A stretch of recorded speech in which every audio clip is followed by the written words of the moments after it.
Next principle, real important. Now, not later.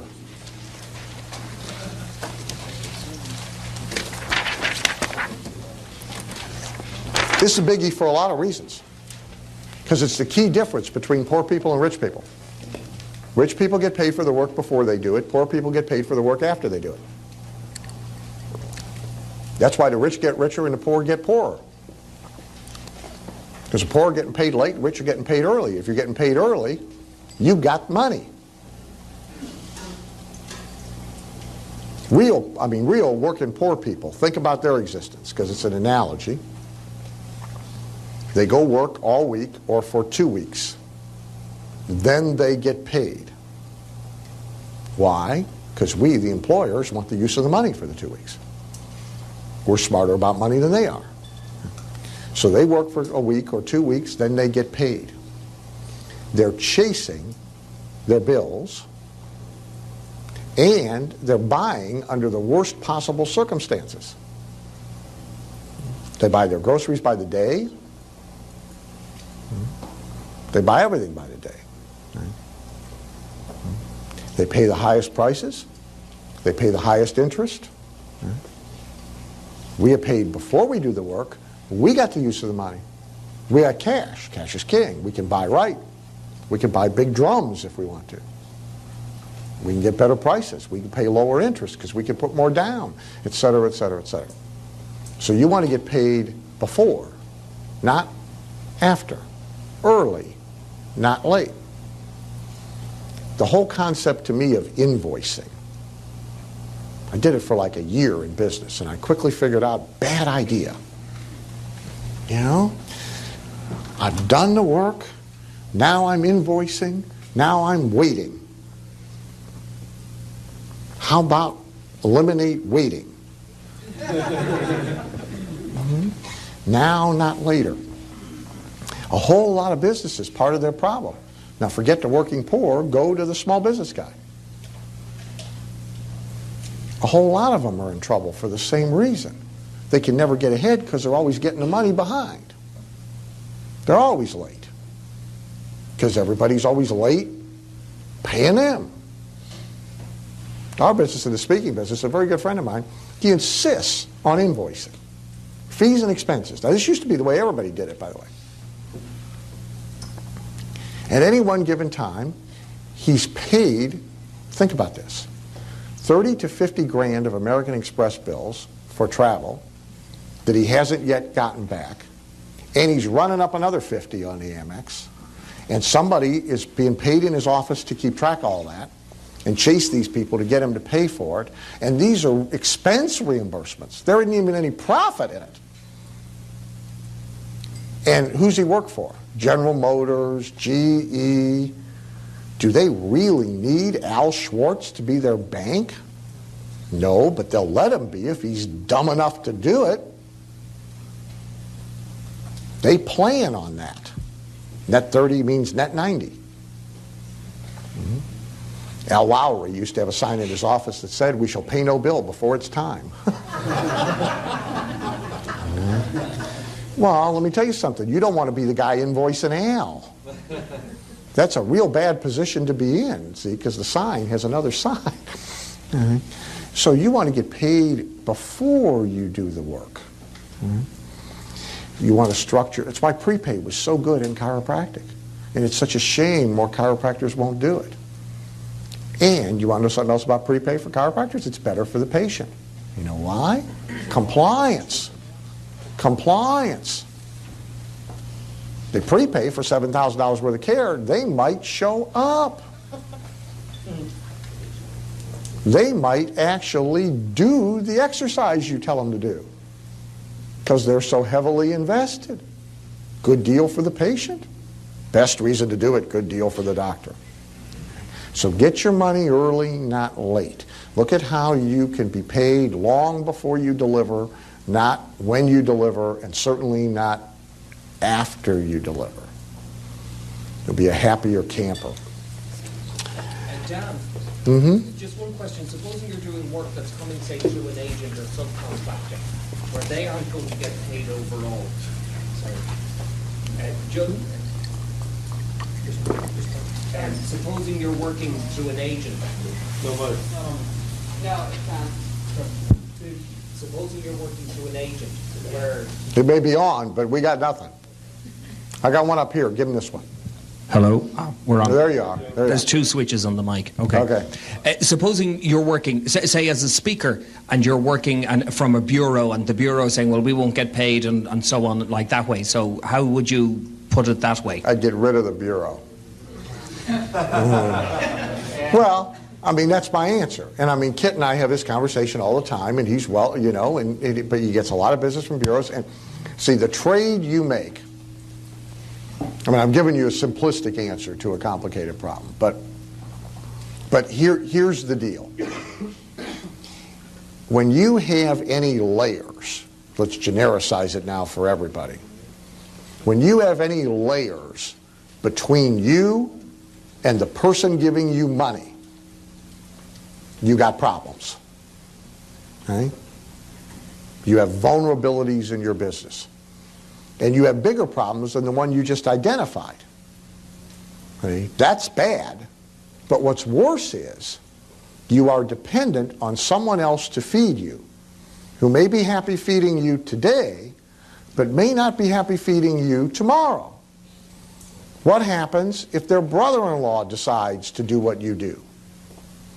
What happens if they decide to do what you do? Hey, this is so good, he's making so much money, any nitwit can stand up there and do this, I'll do it. Mm-hmm. What happens if somebody else comes along and gives them 35% instead of 15%? What happens if, so the trade-off, and the positives, we don't need to enumerate those for the rest of the group. There's always positives, but you're trading away control of your destiny. And it's a bad trade to make. Now, do you go home and fire them tomorrow? No, I don't suggest that. But I suggest that you create a plan to wean yourself off of them and take control of your marketing and your direct relationships with clients as quickly and aggressively as possible. Manufacturers who sell through stores or distributors and have no contact with their end user, they're vulnerable. Oh, I'm selling a lot of stuff through Walmart. Yeah. But what happens, there's a whole lot of people who were selling a lot of stuff through Kmart. Now they ain't selling a lot of stuff through Kmart. See, because they couldn't control Kmart screwing it all up. Somebody's selling a whole lot of stuff through McDonald's. They just closed 300 restaurants. This CEO managed to screw up McDonald's. I mean, you would think that would be impossible, wouldn't you? No. So there are too many things can happen at Walmart. Now, Walmart's a great account. Do you want to sell through Walmart? Sure. But QVC, ton of money to be made on QVC, but the real fallacy in the deal is you have no control over the end customer. So it's my real objection. It's a double whammy in MLM. And I'm not philosophically opposed to MLM, but I think people ought to understand the vulnerabilities. The thing about MLM, you got it at both ends. You don't control the distributors and you don't control the vendor. You go to bed every night, neither one of them can disappear by tomorrow morning. Right. You want to be in control if you can. And so a manufacturer, at least, there's a guy, oh God, Woody, been to some of my seminars. You know him, Bert. He's a speaker, but he owns the cat clock thing from the 1950s. Woody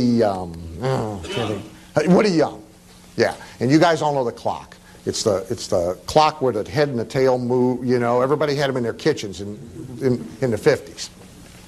Well, they sell a ton of them, and they're in a ton of catalogs.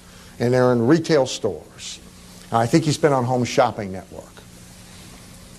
Every box has in it, I just got one for somebody, the pitch to join what's the thing called? The Kit Kat clock. There you go, good. Okay, there's a pitch to join the Kit Kat Clock Club. Okay, and you get a t-shirt and you get a thing and you're a member of the Kit Kat Club. Why? Because he wants the name and the address and the email address, so he's got some control over his business because he's in direct communication with the end users. Now, he may choose to drive them back through a store. Last year, I think it's the first year they came out with Kit Kat clocks now in neon colors. Okay, they got them in pink, banana yellow, turquoise. I think they were all black before. Okay, so he's probably going to do an email blast to everybody and say, hey, we got them in 8 colors. Now, he may not direct sell it. I don't know if he does or he doesn't. He may drive them all back to the stores. Go to Kmart, go to Walmart, go to whatever and get your turquoise clock. But he's got the ability to do that. And if Walmart takes them out of their stores, he can email them and say, go over here. Because he's got control of the end user. So he's a manufacturer who deals through wholesalers and sells through catalogs, but he's smart enough to get as much of the end user names as is humanly possible. All right? So you've got to be deeply concerned about a business where you don't have control. Because they may feed you today, but they may not feed you tomorrow. Page 50.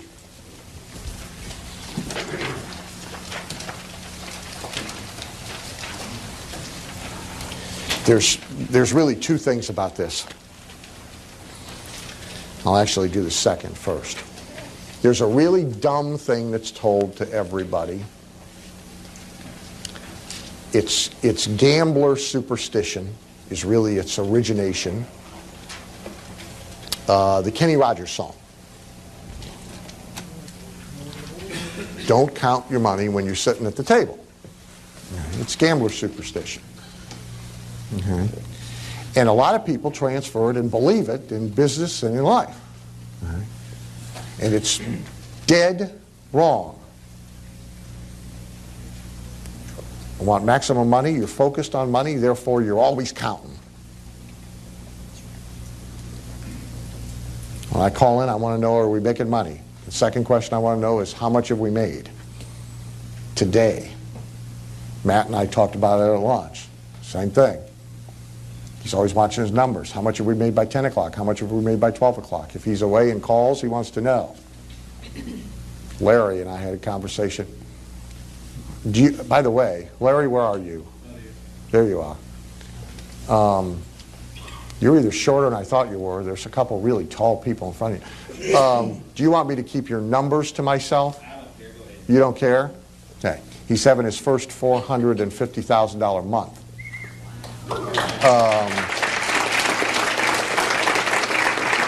He's going to wind up 300% this year over last year. And today they did what? By lunch, your top guy had done what? My son had done about 55. Okay, 7,500. Here's what's important. He knows. He's counting. He's paying attention. He's watching the money. It's amazing how many people don't know. I can stump them with marketing questions, but I can stump them with money questions too. Same day this month versus last month, are you ahead or behind in sales? Huh? Well, if you don't know where you are on the 10th of the month, by the time you figure it out on the 29th, it's too late. You're not going to make it up on the 30th. You got to know now. When we fill boot camps, when we're doing, right now, we're in the marketing for Ben Altadonna's in the fall, Mike Storm's in the fall, Joe's in the fall. I got to know where we are today as compared, if this is the 18th day of the marketing cycle, I got to know where we were on the 18th day of the marketing cycle last year in order to know if on the 18th day of the marketing cycle this year we're ahead, we're in trouble. Do we need to crank it up? Is there something wrong? Is it going great? Do we need a bigger room? I got to watch it day by day. He should be watching it half day by half day. Watch the money. And I have a little thing I've always done. you might want to play with this.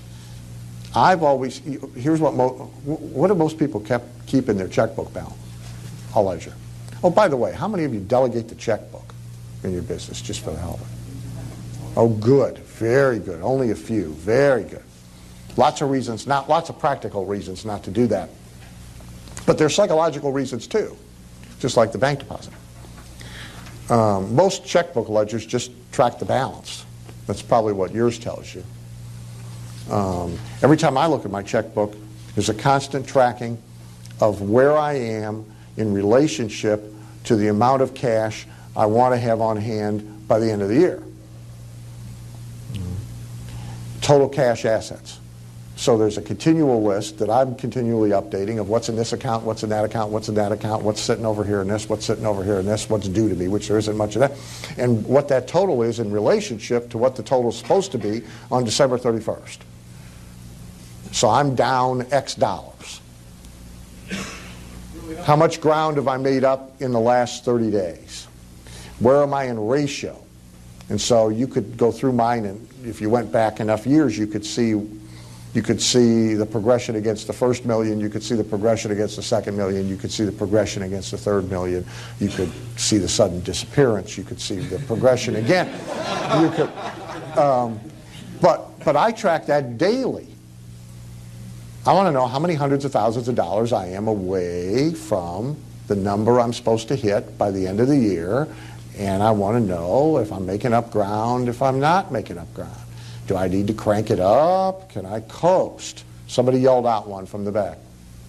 Okay. It doesn't matter whether you do that or not. The most important thing to do is to measure. Okay? And the more ways you measure, the more frequently you measure, any athletic coach will tell you, and most athletes will tell you, absent any other changes, measurement improves performance. Absent any other changes. No change in diet, no change in conditioning, no change in training, no change in anything. Measure the performance more, the performance improves. Well, we're dealing with performance here, our own. The more we measure, see, most people don't, there's all sorts of things in business they never measure. Jay knows the inbound call. Can you believe this? There are doctors who couldn't tell you. Forget about the ratio. I know what you're thinking. They're supposed to know the ratio. How many appointments for how many inbound calls? There's doctors who can't tell you the first number. How many inbound calls did we get this week? I don't know. Now, they might know how many appointments they got, but it's a meaningless statistic. You can't improve that without monitoring the ratio. And they don't know that number. People don't know their average transaction value. Michael in the restaurant business. I'll bet he knows his average transaction value. I'll bet he monitors it and works on improving it. You can't improve it if you don't know what it is, if you don't have benchmarks. Transaction value in a restaurant is vital. You're dealing with small transactions to start with. If we can get every customer up by $1, and we seat 300, and we do 3 seatings a night, that's $900. 6 nights a week, 5,400, 4 months is 21.6.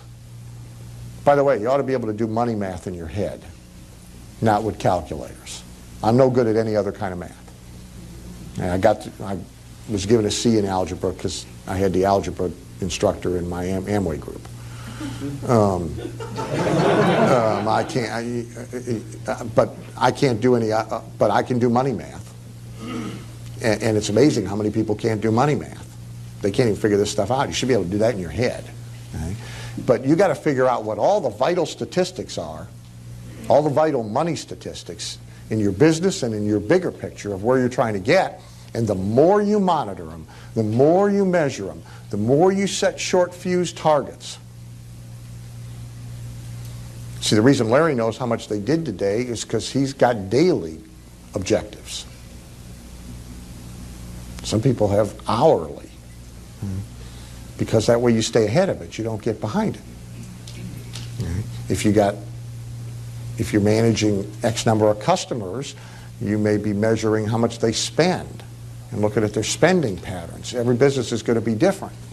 But if you put most people to the wall, they're sloppily and occasionally monitoring 4 or 5 numbers, 4 or 5 stats.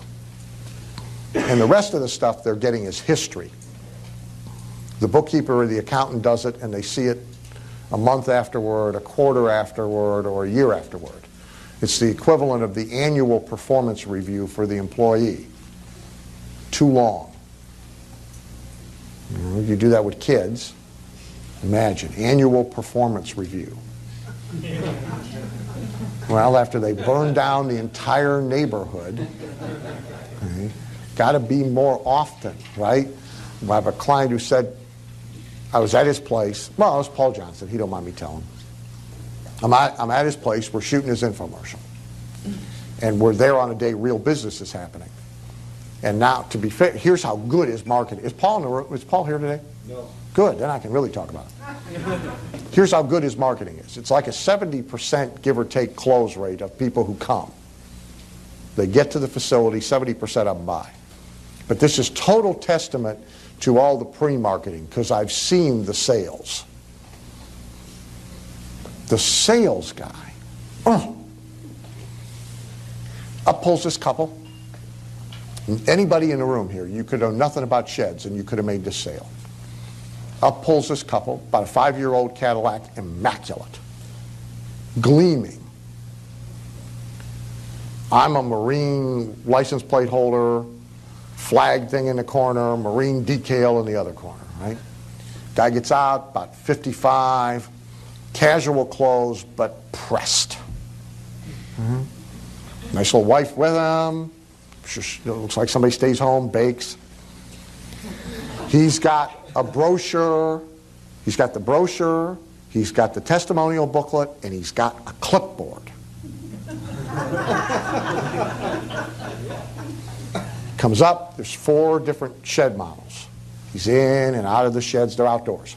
He's in and out of the sheds, exactly what you saw on the show where we were shooting. He's in and out of the sheds. Finally, he's back in one of the sheds. She's trailing along. He's writing on his clipboard. Out comes the sales guy. Young guy, goatee, sunglasses. Never takes the sunglasses off. Never asks a question. Answers questions, never asks a question. And I've seen the script. He's supposed to be asking questions like, what are you going to do with your shed? Never asks a question. Answers questions until he's answered the last question. Never tries a close. They stand there, they look at each other. Problem is, they don't know how to buy. See, he's supposed to know how to sell. They haven't been trained how to buy. They part company. Sales guy goes back inside to sit down and watch TV or drink Coke or whatever it is he's doing in there.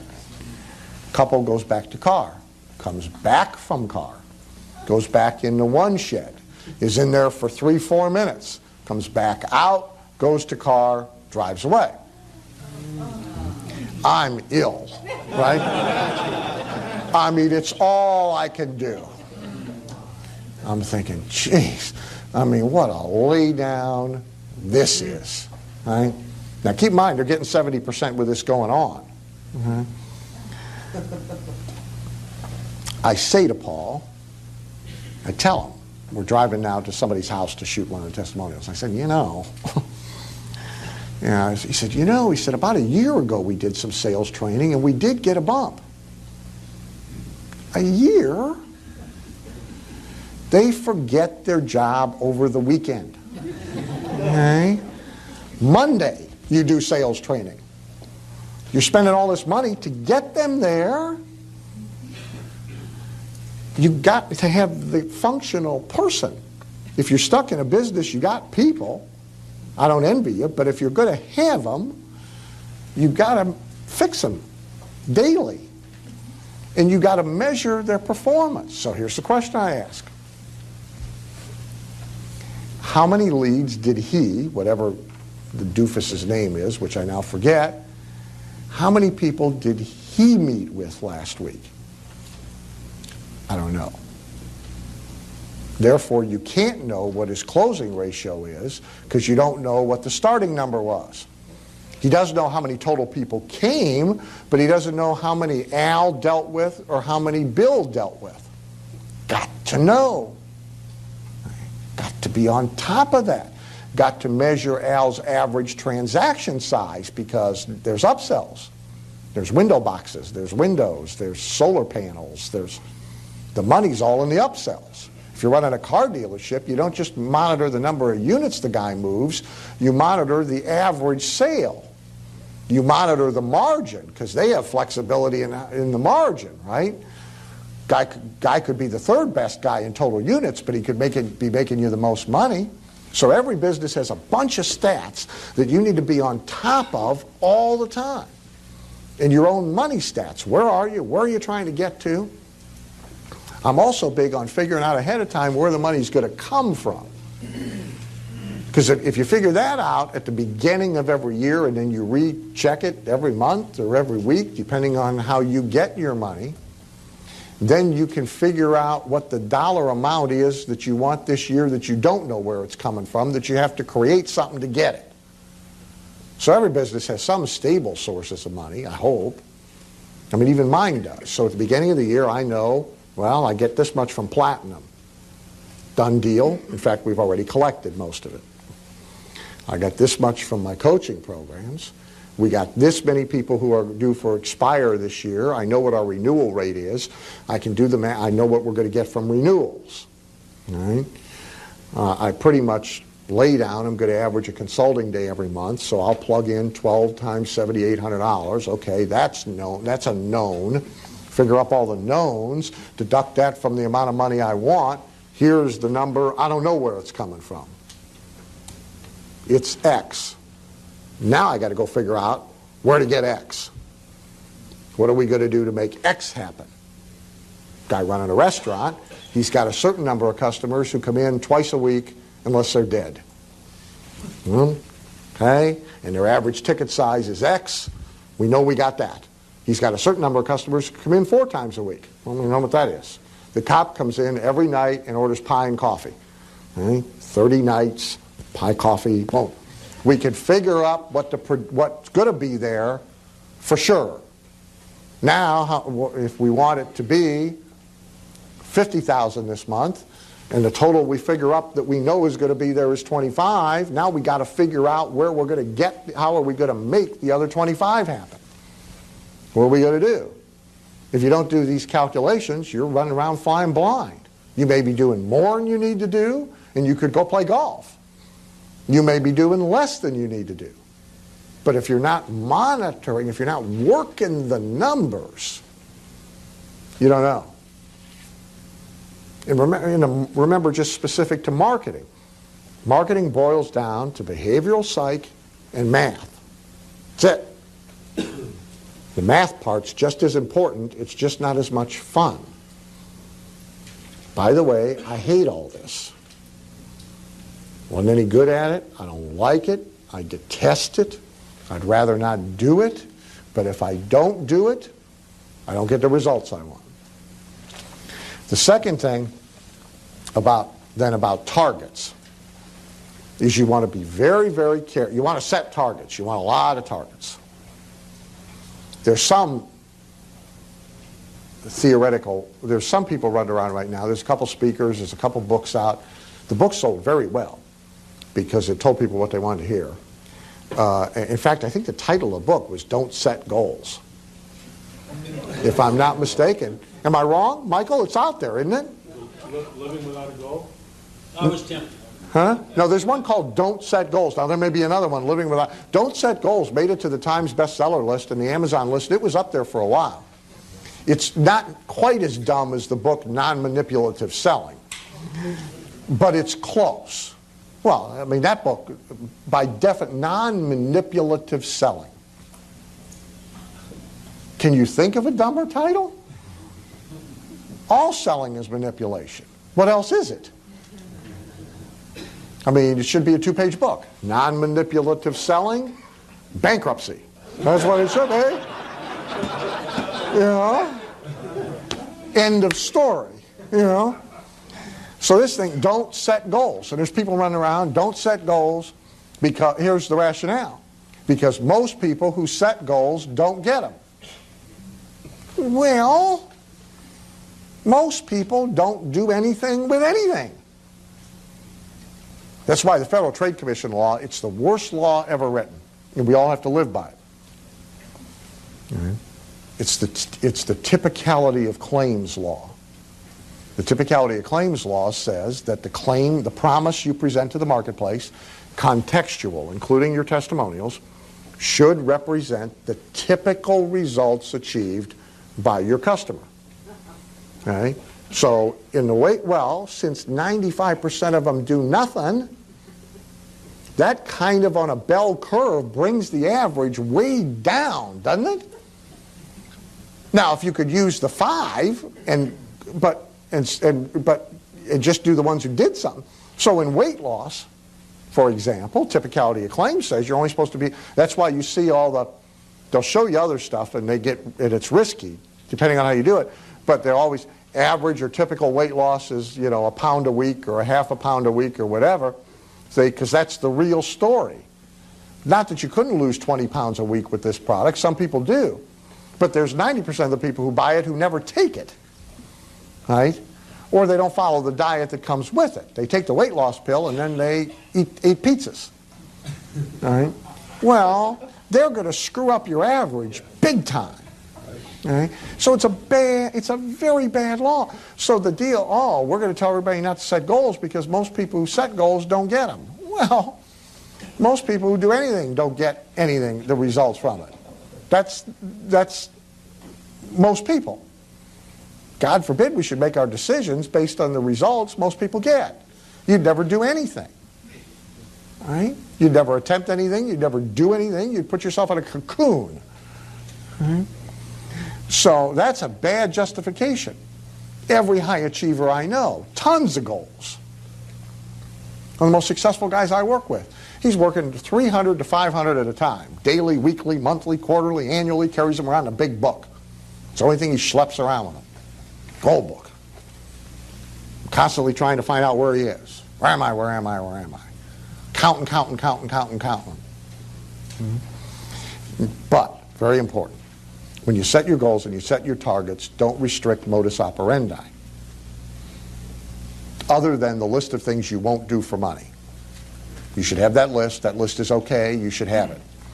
But once within that list, be very careful about defining your goals in a way that restrict modus operandi. Most of the 5 major changeovers of my businesses in the last 20 years, my plan and strategy has been behind the reality, not in front of it. It started and I saw it. Said, oh, okay, now we'll create a plan. Because what's happening by accident, we could make happen more on purpose. And this is better than what we were doing before. But if you restricted the modus operandi, it never would have been allowed to happen. You get it? Let's go to, holy crap. What do I want to go to? Let's go to 9.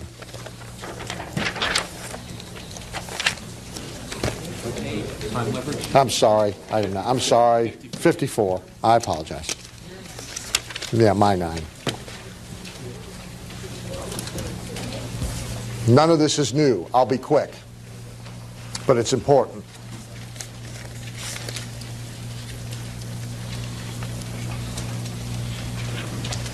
I'm amazed at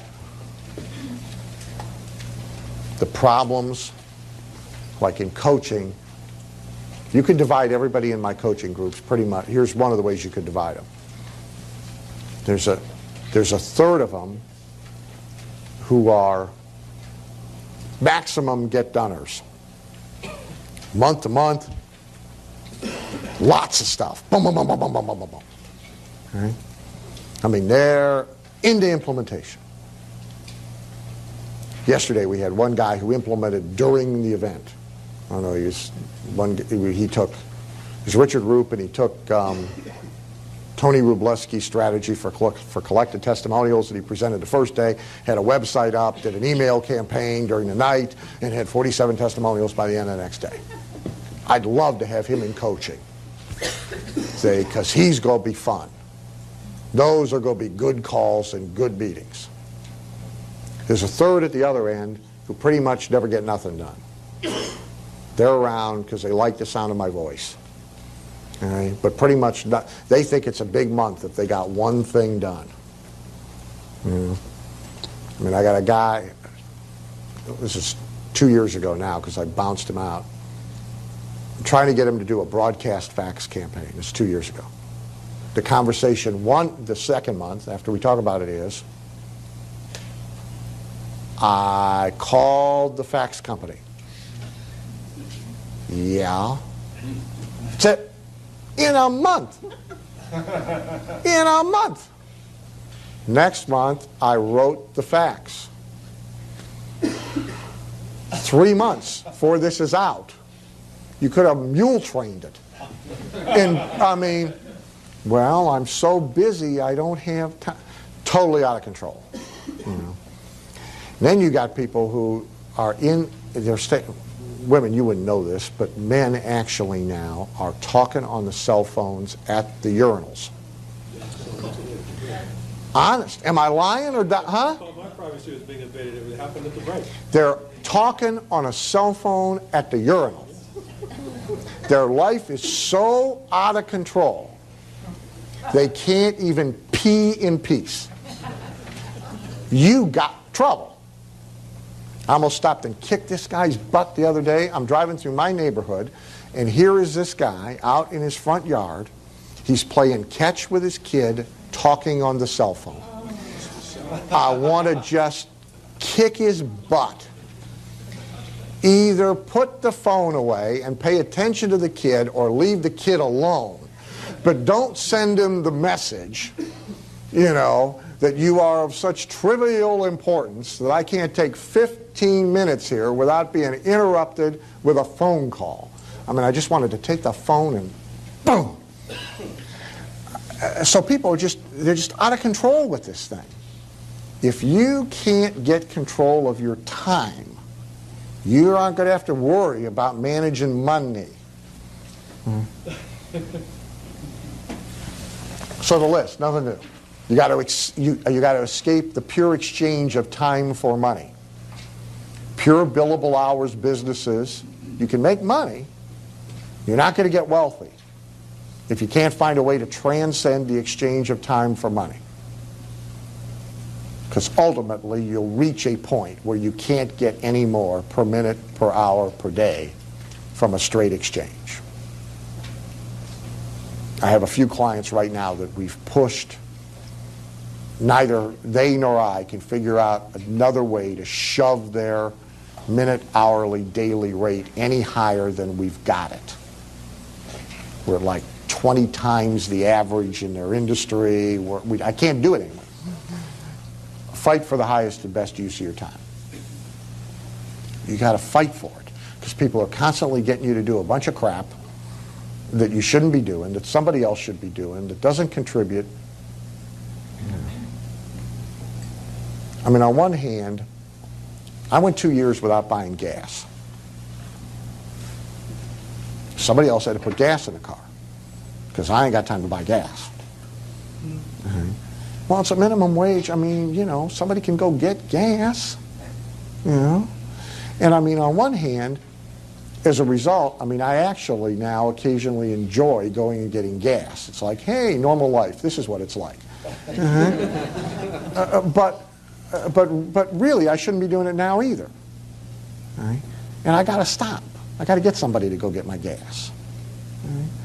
I mean, Pete's wife did a great, I mean, it's laughable. I mean, I laughed, but if we did it with 20 things, it'd be good. she comes and helps when we have the coaching meetings at my house here. And so I tell her, you got to go to the store, because I haven't had time to get anything to the store. One of the things we need paper towel. Donna comes back with like 10 lifetime supplies of paper towel. I mean, I'm thinking like, a package, right? She comes back with a truck. I mean, I got enough paper towel. It'll outlive me, I promise you. But really, good deal. I got space. One more thing I never have to do again. And it actually appreciates better than the stock market or real estate. So really, it's an appreciating asset now stored in my business.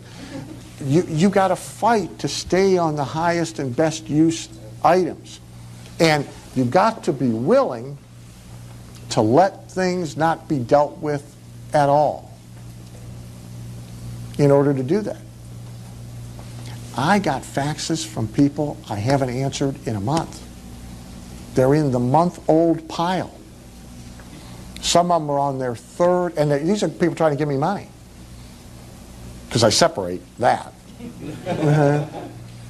I mean, that's, by the way, the first thing I do when I look at anything. Is this somebody trying to give me money, or is this somebody trying to get me to do something for free? Right? Because anytime they're not trying to give me money, they're trying to get me to do something. I may need to do it, but that's neither here nor there. The A piles are always giving me money. But there's people I've responded to in a month, and some of them, they're on their third. I've been trying to, well, yeah, but I got my priorities. And so this will just sit. And if it's still there, great. If it's not, there's another bus coming. Don't wait. You got to be willing to just set stuff aside and not do it. People in their businesses, what do they do when the mail comes? They stop what they're doing. They all, in a big office, they all whoop out of their offices. If there's not a mail room, they're all out there. They want to look at the mail. Rarely is there anything in the daily mail that requires immediate attention or is more important than what they should already be working on. Wait. Faxes. Just because it's fast to send it doesn't mean email. What's the other thing they're doing? They're at their urinal with the cell phone checking their email. Please. Get with it. Note the word mail. Mail. It's just another pile of mail. When the mailman comes, if you're in the middle of peeing, do you stop, do a Kegel exercise, run out there and get the mail? No. So don't do it for email either. It's mail. There are people checking it every 10 minutes. They're owned by it. Get more than one paycheck for each job. Right? Get paid from more than one source. Figure out a way to leverage your herd, your influence, your relationship with your customers, what it is that you do. My business as a consultant, I'm going to tell them, oh, you need recorded messages. You don't have recorded messages? Great, we're going to hook you up with this guy with recorded messages. You need this, going to hook you up with this guy. Why? Because I'm money. I'm going to get 8 paychecks from one deal. It's the way it's supposed to work. Stack up passive income. Passive income's better than active income once you have enough active income. I'd rather have, well, I'll tell you, because it's a good example. Andy said to me,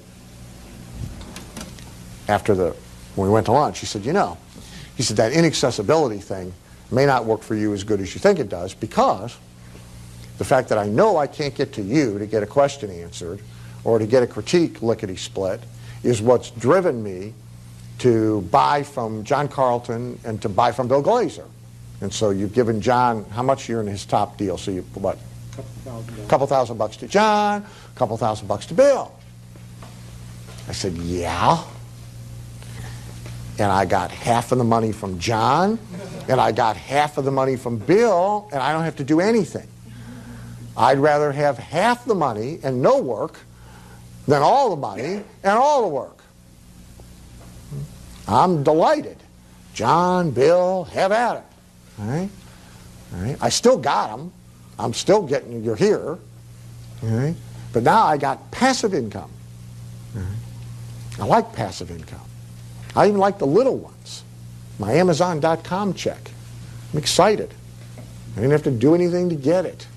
Oh, a check I did nothing for. That's like worth 4 times a check I got to do something for. All right? Because I'm at capacity. I'm a guy that's got a capacity problem. I'm already doing all the work I want to do. So now it's like travel to me. You know, travel now is an anathema. I mean, I don't want to do it if I can possibly avoid it. I mean, when I started flying, we were talking about this the other day, the old movie, remember the old movie Coffee, Tea, or Me? You know, airline, they were called stewardesses then, sexy, happy to see you, first class, 2 passengers, there's a stewardess for every passenger. Oh, what can I get you? You know, it really was Coffee, Tea, or Me. Right? Now it's a cavity search and a snarl. Okay? It's just not my idea of fun. Okay? So $5,000 at home, to me, I'd rather have $5,000 and be home than $15,000 and go get it. You got to know what your own multiple is. You got to know these things if you're going to manage your time. Okay. Let's jump to 58. I will relentlessly. I will not give up.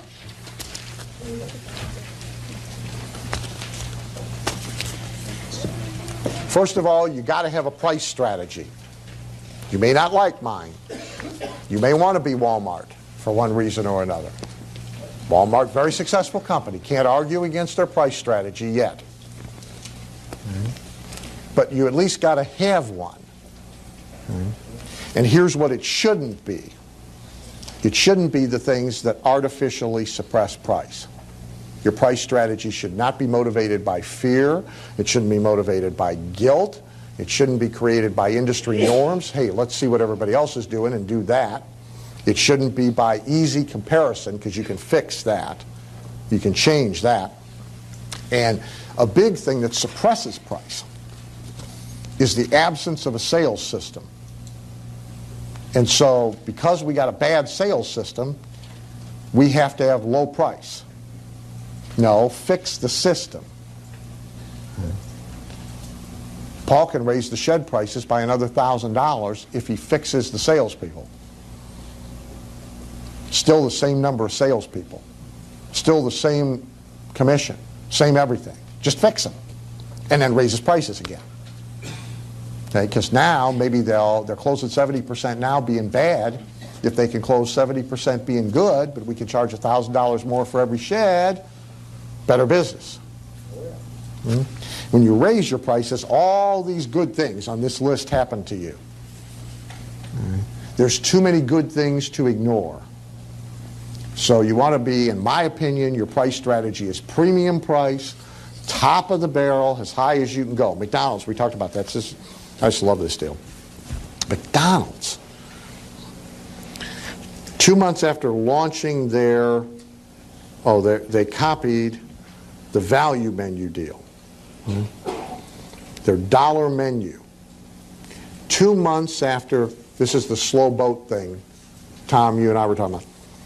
2 months after they launched their dollar menu, they determined that charging folks only $1 for a burger, I'm reading to you, I'm not even paraphrasing, charging $1 for a burger tends to lower profit margins.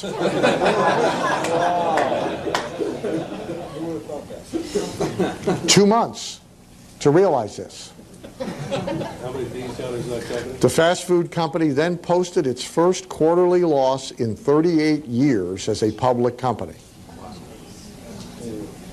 Wrong price strategy. Where did the price strategy come from? Wendy's. Wendy's, that's right. It was a reactive price strategy because they lacked better marketing or selling systems in order to be able to compete at a higher price point. So the answer was, we got to be $1.02. No analysis of what happens to us if we are at $1. 2 months later, hey, we're losing money. Well, big surprise. What you were selling for $2.50, you're selling for $1. Hey, you know how many more of them you got to sell? It's your next page. This is biggie. You get this, you change the way you do business. Okay. Lee, you'll like this one. Size matters. Yeah. It's getting late, huh? It's getting late, huh? Yeah, stay with me here. We got 2 more hours. I'll give you a break in a minute. Let's say you want 200 grand a year. If you're going to do it at 99 bucks a pop, you need 2,000 of them. If you're going to do it at $4,000 a pop, you need 50. What do you think's harder? Finding 50 or finding 2,000? Finding 2,000 is harder at any price. And finding 2,000 at 99 is harder for a whole bunch of reasons, including the fact you don't have the money to spend to go find them. For $1 million, the numbers are even bigger. You want to do it at $99, you want to do $1 million a year, you need 10,000 units. 10,000 units of something. Then you got to have infrastructure. You got to have somebody to ship 10,000 units. You got to have inventory of 10,000 units. You're handling returns from 10,000 units. You're keeping accounts on 10,000. Now there's reasons. I mean, I can make other cases, like building up a business to sell it. I mean, there's things we can talk about. But if you want maximum wealth from your own, high transaction value. And even if you have low transactions, you ought to have a high transaction end of your business slack adjuster to make up some of the slack. That's the problem. Is Ott here? There you are. I mean, that's your whole problem. You think it's because you're not getting done and you're not doing. See, he can't. He's an office supply, retail office supply business, okay? And he's doing phenomenal. You can't do better marketing. Forget it. You aren't going to get any better. You're already great. All right? You're just in a bad business. All right? And I'm going to tell you something. You can't fix bad economics with good marketing. You can't do it. I have clients trying to do it all the time. We got to make the ad better. Don't matter. If we double the results, you're still in the toilet. The math sucks. And we can't double the results anyway. We already got a good ad. I mean, a guy come to me, just about a month ago. He's got a full-page newspaper ad he's running. Halbert did it. It's good. At his worst, it's good. It appeared to me, looking at the ad, Halbert actually worked on this. I mean, at some point in time, he, focused. And he did what he's capable of doing. Hey, let me tell you something. Pound for pound, dollar for dollar, he's so much better than I am, it isn't even funny. If you can get him to work. And this is good. And this guy comes to me, and he wants to hire me because all he needs to make money is a 6% improvement in response. Wow. I said, are you out of your mind? And nobody's going to get it. It's not going to happen. I mean, I might, maybe, I might find a way to bump it a little. What I wanted to do is knock it off. The guy shows me his numbers. I'm thinking, you bonehead, give me this deal. All I got to do is raise the price turn the offer from a single item into a silver gold, into an upsell level, add an upsell, change the back end. There's 6 million things I could do. This thing's running at a tiny little loss. Full-page newspaper ads all across the country. Oh, give it to me. He's wanting to fix the ad. You can't fix the ad. You got to fix the math. A lot more ways to fix the math than there is to fix the ad. See, people think the solution to their problems is all in the marketing sector. That's good for me. All right? It's nice that they think that. They just too narrowly define what marketing is. Most of the time, the answer's not there. And a lot of times, the answer's right here. Transaction size. Right? Because in many, many instances, it costs just as much to sell it for X as it does to sell it for Y. Larry said yesterday, doubled his transaction size. Yeah, he's about to have his $450,000 a month. Well, a year ago, that would have been a $225,000 a month because he doubled his price. Hadn't changed his conversions. All right? Now, he's improved his marketing too, but hey, a lot of this is price. It's transaction size. And in many cases, there's elasticity. There's ways to move it. If you're selling too much, too easy, you know. You guys all know that. You know, we have that when we sell something one-on-one. Guy last week came on and said, you know, you want to sell that horse? I said, you bet. Everything's got a price. What do you want for it? I paid $3 for it. We're racing it in a $4,000 claiming race. He could actually go claim it for $4 like an idiot. I said $5. He said, great, I don't have to check. Guess what I immediately think? Yeah, could have got $5,500 easy, and maybe I should have kept him. Well, you always wanted more after, you know, before nobody wanted him but me. Now somebody wants him, you know, maybe I'm wrong. But, you know, we all go through this. So a lot of this is transaction size. Okay? And a lot of people don't work on it enough. Much as you guys know that, you guys know that. Okay, we're going to jump to the biggie. I can tell when you guys are burning out, and I want to do questions anyway. Let's take our break. And when we come back, we'll go back to the Napoleon Hill W. Clement Stone question. Earlier I meant to mention, and I didn't, and now the page is gone. Nuts, the marker's gone. These are the Napoleon Hill magazines Phil brought from 1921. And there was something I was going to read you, but not. Phil, oh, here it is. First, one of the interesting things, by the way, a lot of people didn't know this about Hill either. I mean, he wound up, you know, being rescued by Clem and making a lot of money, enough money, late in his life, as a sales trainer. But Hill supported himself his entire life as a direct response copywriter and kind of an itinerant sales trainer. And he did a lot of it. And the one thing the old guy knew how to do was pitch and get a check. And the magazine, there's one pitch after another. It's magnificent. It's the pitches to hire him to speak, pitches for seminars, pitches for books based on lectures. I mean, the thing's at least half pitch. This just kind of links to the all news is good news deal. And of course, nothing is new. Here's an ad for a new lecture by Napoleon Hill, The End of the Rainbow. It's brief, I'll read it to you. This lecture, like all of Mr. Hill's others, is built out of his own experience. It covers the 7 turning points of his life, each of which was marked by what looked to be an irreparable failure. Throughout this entire lecture, a certain principle may be seen, running like a golden thread that binds each incident of the experience into a guiding line that leads finally to the end of the rainbow.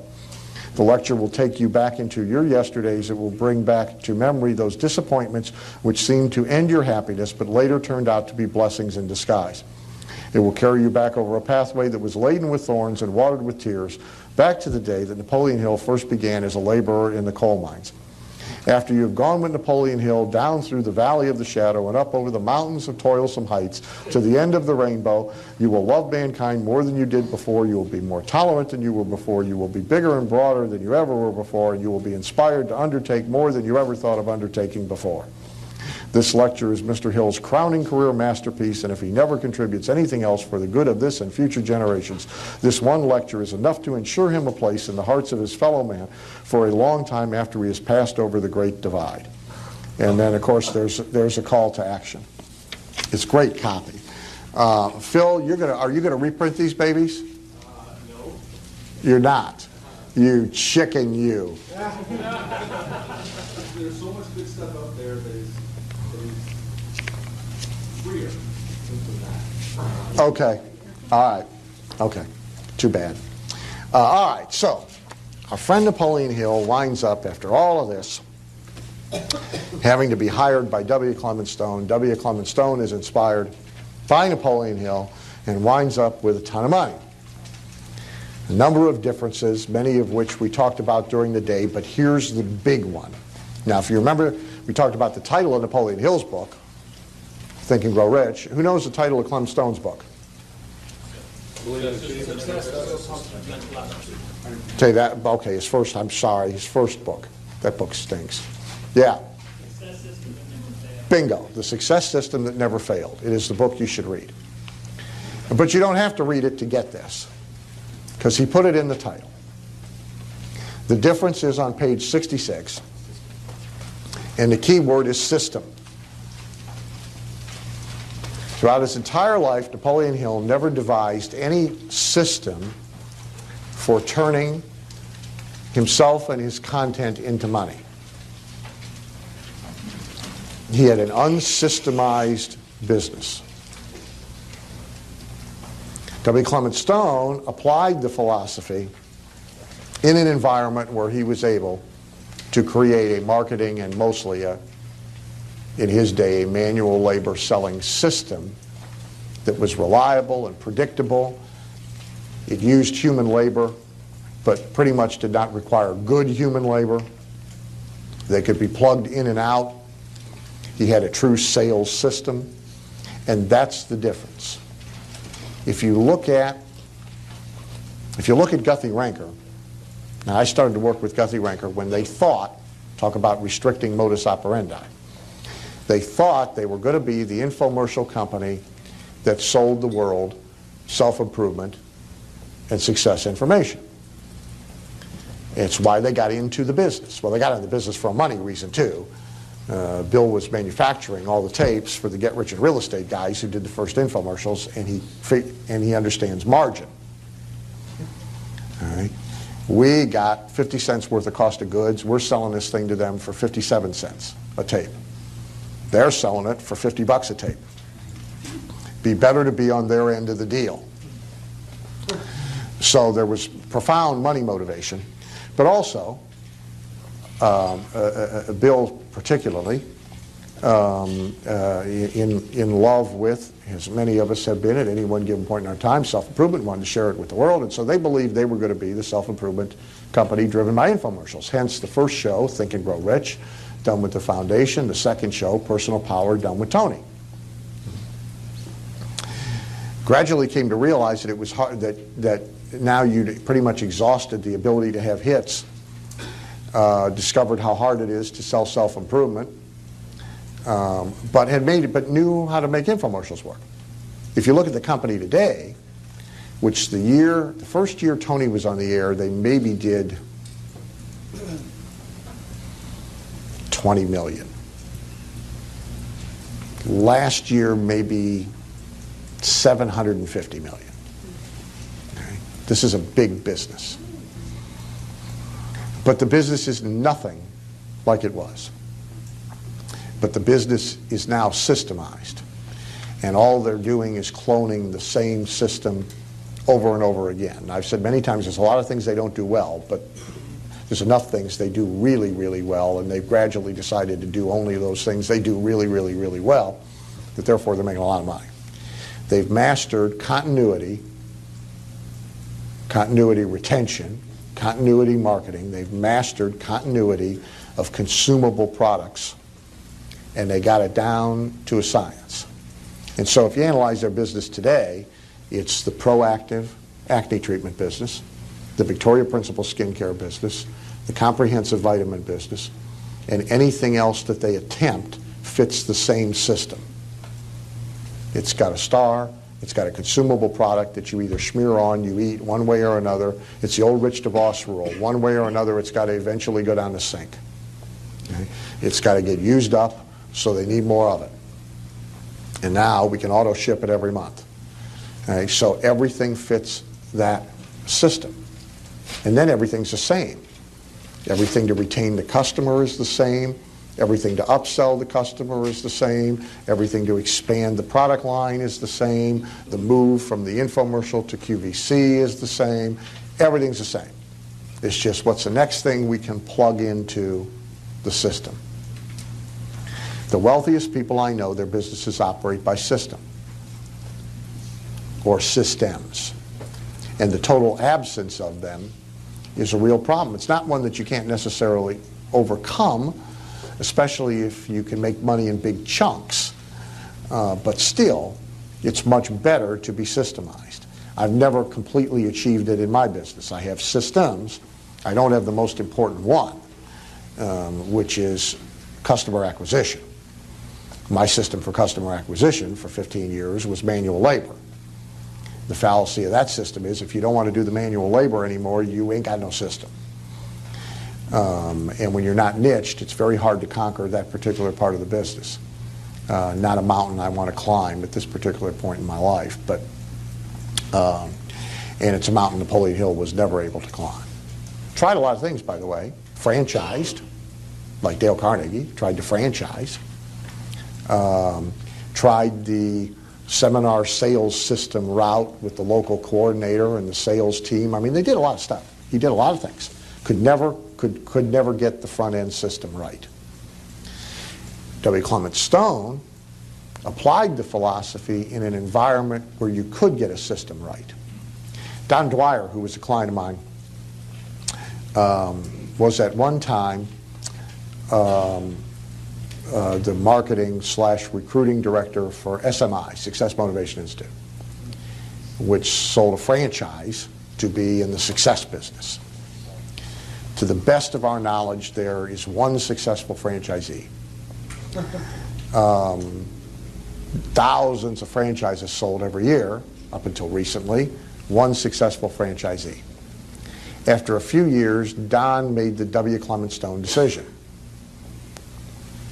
We got a system that works, except we're applying it to the wrong thing, because it's too hard to take Joe Spadats off the street, who's inspired, and have him go out and sell success.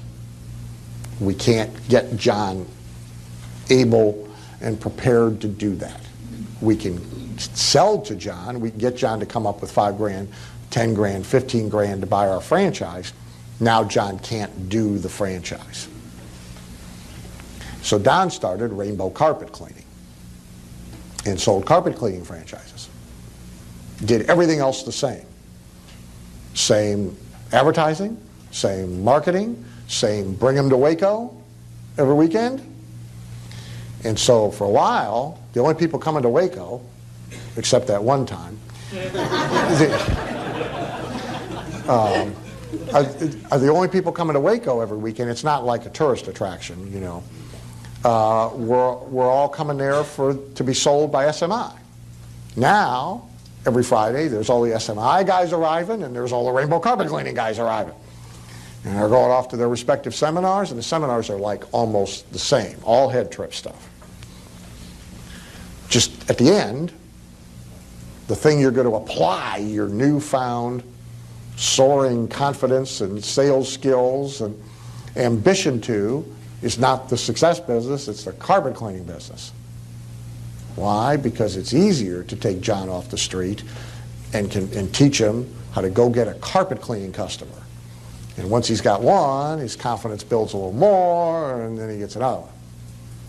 Rainbow, over a handful of years, sold about the same number of franchises that SMI did, and they have hundreds, if not thousands, of successful franchisees. Look in the yellow pages in your city, you're probably going to find one. You're probably not going to find an SMI guy. So the philosophy works. It mostly doesn't work to sell itself. And there are certain environments where, for one reason or another, like we have to fix Ott's business, you could apply all the philosophy and all the profound marketing you want, but the business is still flawed to such a degree that it doesn't matter. If you can't systemize it, it may be so flawed, it doesn't matter. And so the difference between Hill and Stone was systems. And if you read the two books now side by side, or one behind the other,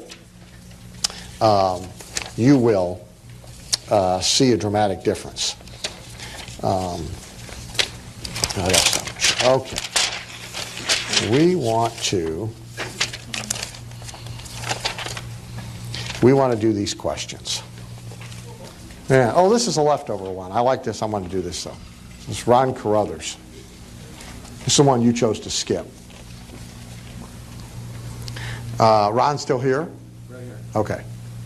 I didn't have the stones to ask this during his presentation, but what in the hell does Tom Orent do to justify his $48,000 fee for his coaching program? I knew I wasn't the only one thinking it. I'm not complaining, I'm intrigued. Okay. And then the form, the form from yesterday had a place for second choice question. No second choice, answer my first one. Okay. And you ask because the price point surprises you. Yeah.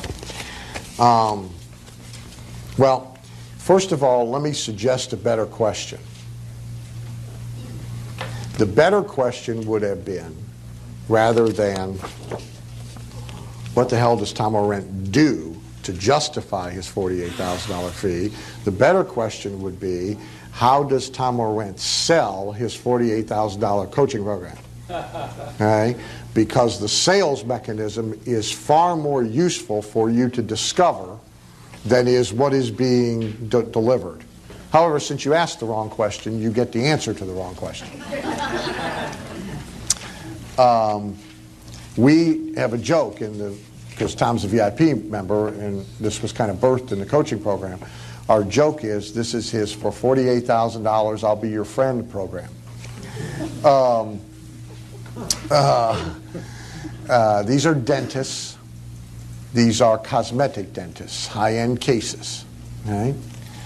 The average transaction size is between $30,000 and $40,000. Therefore, the justification, regardless of the delivery, is all you need is one really good case all year long you wouldn't have got otherwise, and the program costs you nothing. If we can't get you one, we should both be shot. If you only got two you wouldn't have got otherwise, you got 100% return on your investment. Right? Now, there's a lesson there. Right? It's the need to make whatever they buy free. That's why the pots and pans are free, because you save so much on utility and you save so much on food that really these $1,700 pots and pans don't cost you anything. Surely you'd want them for free. Okay? The window replacements don't cost you anything because you save so much on heating and cooling. The new windows pay for themselves. You know, bill collector called the blonde, said, hey, you've had these windows for 2 years, you haven't made a payment. She said, you told me in 2 years they paid for themselves. Everything needs to pay for itself. Okay? And so part of the selling argument, that the amount you can get is determined in a business-to-business environment, and a lot of times it's determined by what their transaction size is and how you can make the argument that they're going to get the money back and then some. So he is fortunate, for starters, to be in an environment where his customer has such a high transaction value, which allows him to make a low hurdle argument of how this can be free. If he's selling the same coaching program to chiropractors, average case maybe is $4,000. Takes 10 patients you wouldn't have got otherwise. Okay. So the dollar relationship and the way you figure out how to make the price go away, the investment is irrelevant, is very, very, very important. Now the delivery, It's really very much a standard. It's very much like Gold Plus VIP for dentists. Okay, they meet several times a year for roundtable brainstorming sessions. The group size is limited. They have telephone coaching time. They get his lower levels of things bundled in. They come to the annual event for free. They have one 911 emergency thing that they can get to him if they need him within 48 hours. And so it's a coaching package. No, he sends somebody. Staff goes. Yeah, first year he went. Staff goes. And there's a trainer.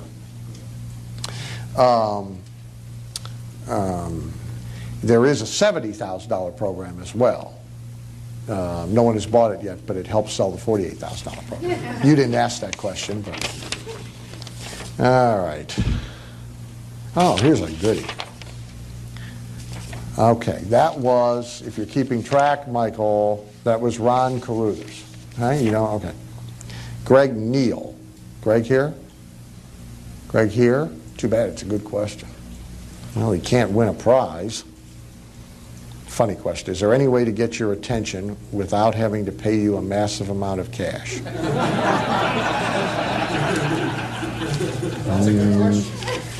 No.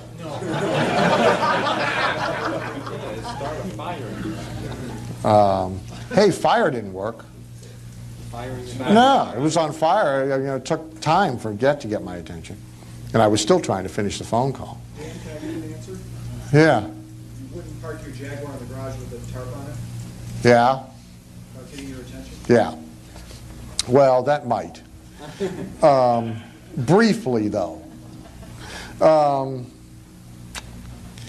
You have 4 months and a bomb. Oh, here you go, Pamela. Whoever's got a mic, we need to get Pamela a mic. This is so easy, Pamela's going to answer it. This is worse than I thought, though. You have 4 months. We'll make it 12 months if that helps you. And a bomb has been implanted inside of you. If you do not generate $1 million, the bomb detonates. You can't use any of your current contacts or anyone you know. We'll leave that part out. I'll answer that part. Okay, you got a year. Okay. Okay. Well, actually 4 months, I guess. Yeah, I'll give you 12 All right, you give me a year. because your story's 12, right? Okay. Yeah. Yeah. Yeah. Well, I didn't. 12's good enough. Okay. Well, the reason you're throwing that question to me is that about a little over a year ago, I sold my company, and I proceeded to get it back about 3 months later, which was not quite what I had in mind, was not what I was looking for, and but it opened my eyes, and so I really had this opportunity. I was basically bored with a lot of what I was doing. I know, nonetheless, I was bored with what I was doing, so I thought, you know, this is my opportunity to really start fresh. I could do anything I want. Not only that, what about all the stuff I've learned over the years through Dan and all of my other mentors? And what if I actually used all that stuff right from the start of building a business? And so what happened, it was about almost a year ago today that I got the business back. And then I just thought, all these things that I've learned, like, for example, one thing that Dan always said that really struck me, and you didn't come up with this but yourself, but it was just like the principle of massive action. And I decided I'm not going to do things on a small level anymore. I'm going to do things big. And I work in a niche industry. I work in the financial service. I work with insurance agents and financial services agents and so on. And it's not a tiny industry, but it's not huge. But I wanted to stay within the niche, and I wanted to do something totally new, but I wanted to do it on a massive scale. And so the other thing that happened was I decided that I wasn't even going to promote my own stuff, which, you know, I mean, that was a little bit of an ego blow. Many years ago when I first met Dan and I started consulting with him, he told me, I said, you know, I sell mostly to financial services professionals, 90% of my clients are male. And here's what my closing ratio is, and here's what my back of the room ratio is. And he says, well, you know, it doesn't matter how good you are. There's going to be some men that are never, ever going to buy from a woman, which was total news to me, you know. Because I never had any kind of image of a glass ceiling or anything like that. But just everything that kind of came together, I ended up promoting somebody else's idea who had a wonderful idea but had never really been able to promote it, didn't understand anything about marketing, and he had remained a total secret. And I'm just going to give you a nutshell of what it is. Basically, it's a way to recapture all of the interest that you pay to credit card companies, to car finance companies for your mortgage and so on, recapturing all that money that would normally just piss away and give to banks and finance companies, put it back in your pocket, plus quite a bit more, usually double or triple that amount. And so I took somebody else's concept, started promoting him, and used everything you have ever taught me about marketing in terms of customer acquisition.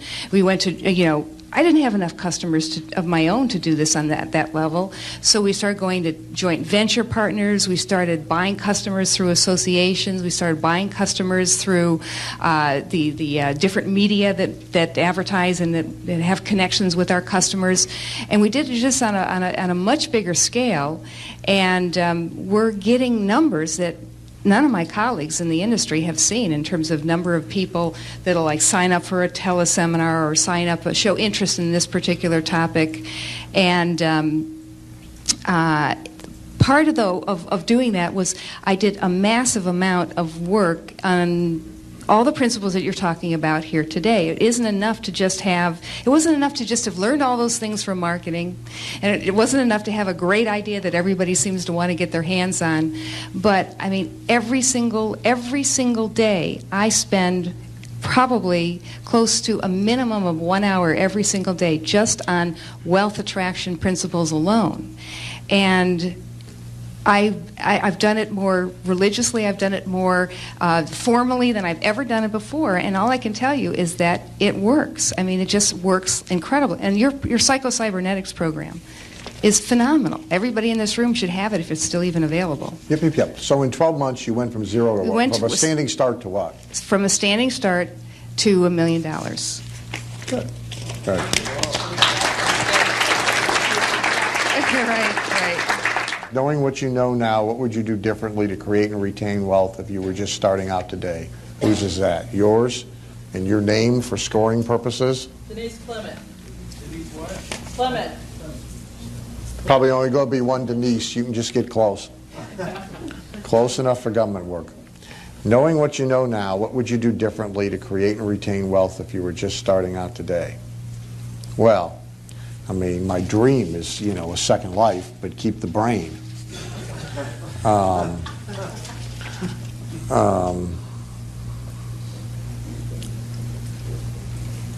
I'd niche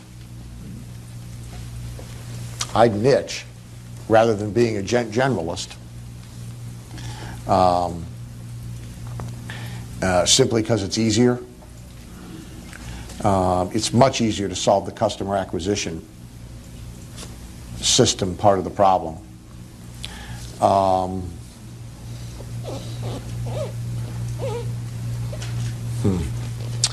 I would I do what Pamela said. I would probably, because I do it now and I didn't do it early, I would work more on the head trip stuff every day in a more formalized way, rather than catch as catch can. What does that mean? Well, a scheduled time, block time for it, a curriculum plan, rather than listen to this tape, listen to that tape, idea here, idea there. I don't know that it's fair to say I would have changed any of the evolution of the business or not.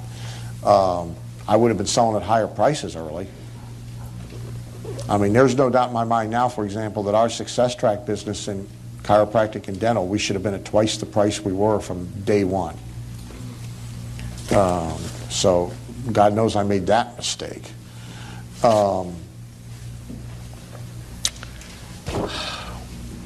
I would have, this is small, but I would have bought my own office building. I'd like to have all recapture the interest. I'd like to have all the rent. All right, we got, what's the biggest difference in thinking that can take people from $1 million a year to $10 million a year or more? Whose is that? Anybody? Going to claim it? If you're not going to claim it, I'm not going to answer. Yeah, I'll claim that. You said you didn't. I want to hear your answer. Thank you. No, but we'll give him a running shot at it. Yeah. Give him credit. Put him in the contest as if it was his question because we're going to make him answer it. Where's the mic? You really liked the last 2 days, didn't you? Huh? Yeah. Well, he's smart enough to answer this question. He doesn't need me to answer this question. All right. You've gone from 0 in your business to what in how many years? Yeah, to whatever, between $1 million and $10 million. Yeah. Multiple millions. Yeah. Yeah. And you ain't working all that hard. No, we take vacation. Yeah, you bet but you take come on, this boy works damn hard. Huh? This boy works damn hard. Oh, please. Oh, please. I'm not shoveling ditches, but you So know, what's the answer? It's hard work. Do you want to hear your question again? No, I know the question. Okay. I know the question. All right, off the top of my head. Delegate everything on my plate as fast as I can.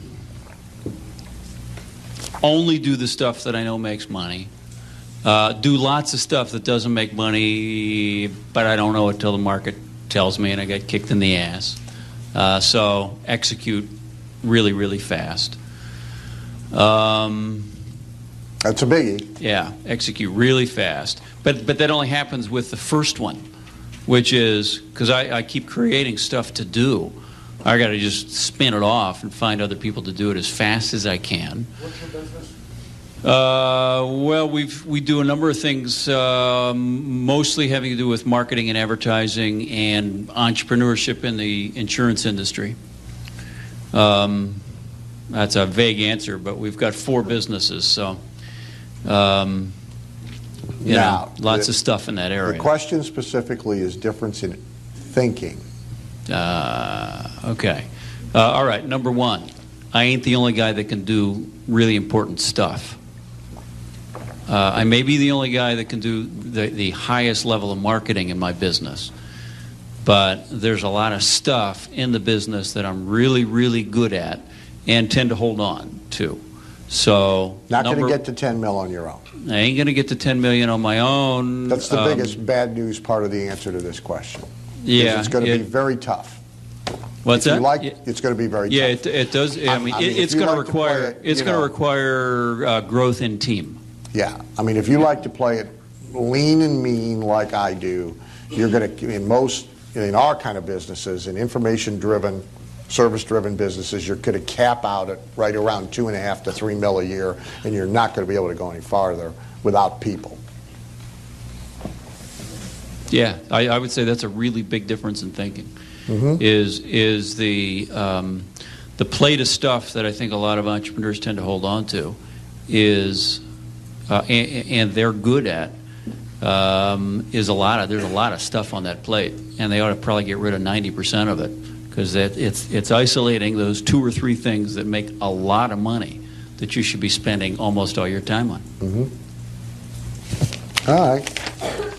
In my area, I'm the best marketer at what I do, which he is. In your area, hell, probably in the country. He's in the painting business. My competition doesn't come close.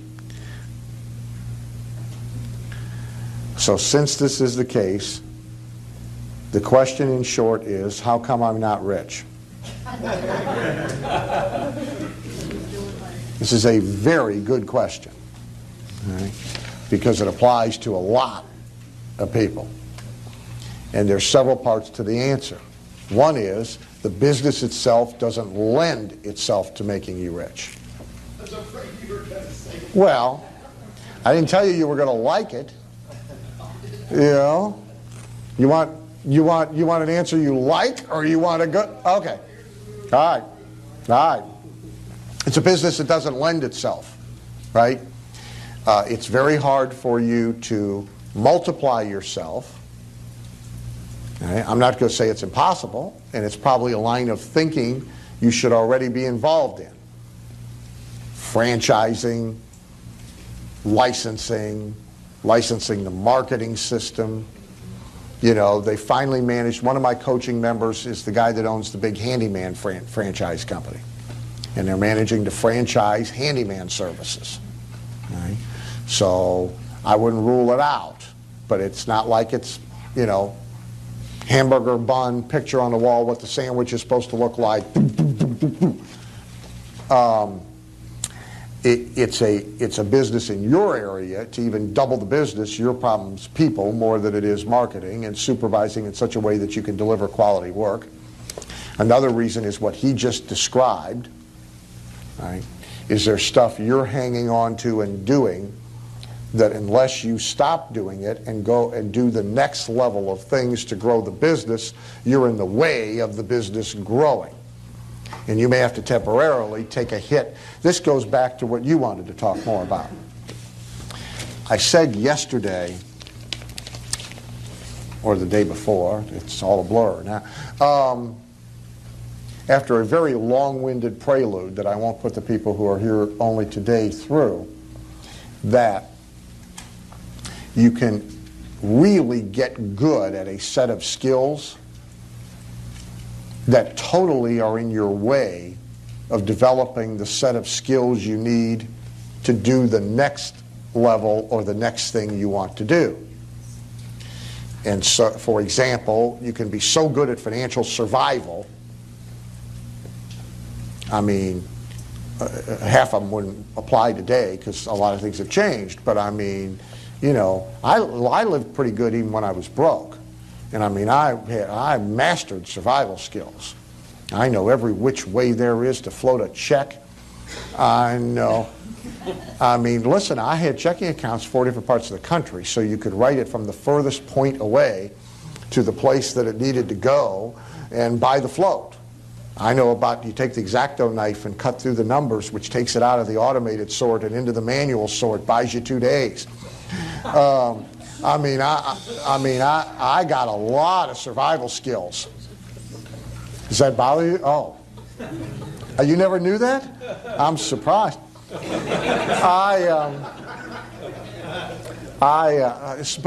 here's the problem. You get so good at the financial survival skills, they're in your way of developing prosperity skills. The analogy I used the other day from personal experiences, you can get so good, if you have a drinking problem, you can get so good at the skills of functioning drunk that they're in the way of the skill of getting sober. So in your business, and I know your deal because you're in the coaching program, like one of the things you're really, really good at is the personal sale. And that's a set of skills you've mastered and you're good at and you're, as he said, loath to let go of, but there's no way in hell your business can ever make you rich as long as you're doing the personal selling. So take Chet Rowland, who's here. Now Chet, in the pest control business, is like you are in your painting business. He goes out and makes a call, he'll close them. Right? If you go do a termite tent presentation, what's your closing rate? Well, I get most of it. You're always going to have the guy that just wants the low ball. Yeah, I know. You're going to be, I know. You want them all. But I mean, you're like, what, 80% plus? Yeah. What's your best guy?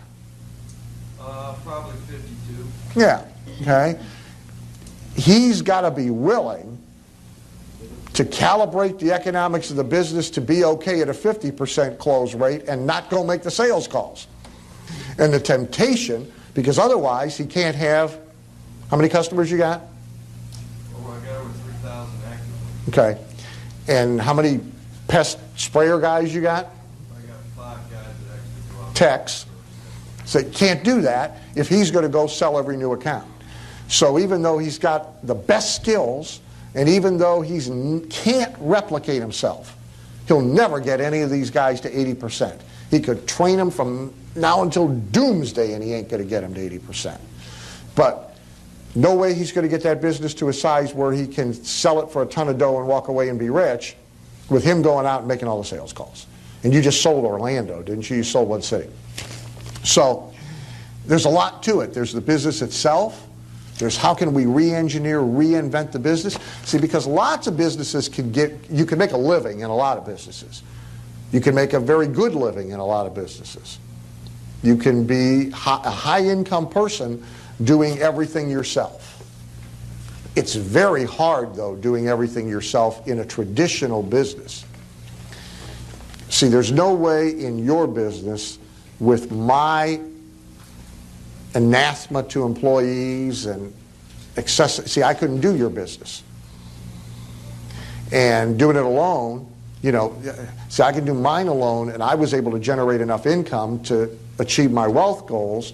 But I'm in a big high transaction, price elastic business. I'm able to transcend billable hours by the royalties, where I'm getting paid for something I wrote 5 years ago. Multiple streams of income from the same client. I got a lot, I got a lot of opportunities that you don't have in your business. So you've got to figure out a way to re-engineer that business. You got to take a look at getting out of your own way. I mean, there's very real reasons why, the answer to your question, why you're not rich, that have absolutely nothing to do with either your technical competence or your marketing competence, and may not have much to do with this head trip stuff. So in essence, then, it's the same damn thing as when I started in the business, because I was completely alone, painting with a roller brush and a sprayer. I had to let go at some point to hire employees who weren't as good as me, and make that decision emotionally to do that. That's right. Now you got the same emotional hurdle.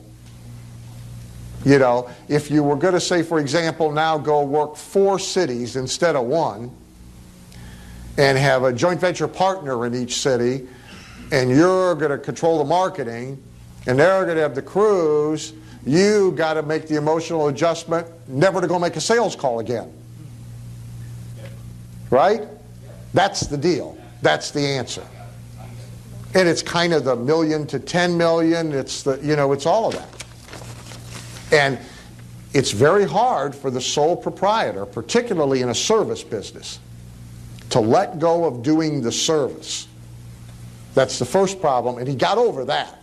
Because he says he used to be the guy who rolled the paint in the carpet cleaning industry. Getting them to have a second truck and send somebody out to do the job is like pulling teeth. Because they know the guy's not going to do the job the way they would do the job. They fear the reprisals, the reputation damage. They know the guy's going to quit and they're going to have to replace him, all that stuff. But you hit the ceiling. So you got through this once. Now, the good news is you already know how to get through it. See, it's what I say to people. I told people earlier when I started harness racing driving, awful. I mean, god-awful. I'm barely competent now. I've crawled my way from awful to barely competent. All right? But here's the deal. Everything I've ever done, I was awful when I started. I know the process. I know how to get from awful to competent to good to really good. I know the process. It's a system. I can overlay it on just about anything. All right? I've already been through the process. I know what's going to happen next. I mean, I can feel it happening. So you've already been through this process. Now you got to take the process you already did successfully once and apply it to the new set of circumstances you have to conquer. Then you can get rich. And you just got a lot of value. You're welcome.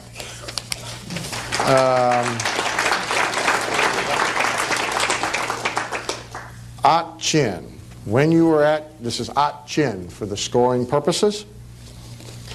When you were at your lowest point in your life financially, what steps did you do to start thinking about breaking through all the bleakness?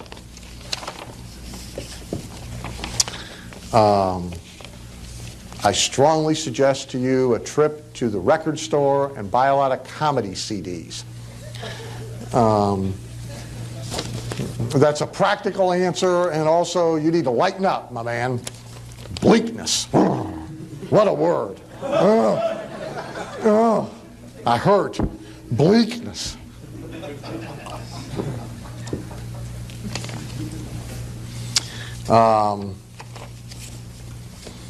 What's the phrase I always said? I've been broke, but I've never been poor. Broke's a temporary condition. Poor is a state of mind. Broke's fixable. Poor is a lot harder to fix. Here's the most practical answer to your question, though. When you're in a crisis or survival or perplexed or fix-it mode, make this a short answer because it probably doesn't apply to many people in the room. You simultaneously must create, have, and be working on a more exciting plan to do something big. Variation of what she did. If she had come, because this business in 3 months was a mess. I don't know, I mean, it wasn't great when you gave it to them, and then it was a mess when you got it back. All right? Like probably a big mess. All right?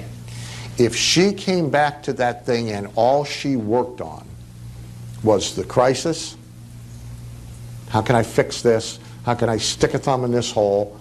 Just to kind of get it back to where it was, she might never have got that done because of all the attitudinal issues. Okay? But she did that while at the same time, whole new, big, exciting plan that motivated her and was inspiring to her. Okay. I never wound up doing it, but for example, in let's see, when did I get General? I got General in 1979. In 1979 or 1980, whichever it was, when I got General Cassette Corporation, I mean, this is a company that is doing $1 million a year gross and managing to lose $1 million a year. This thing the entire time I had the company, we never had a positive checkbook balance. I mean, who knows what that is?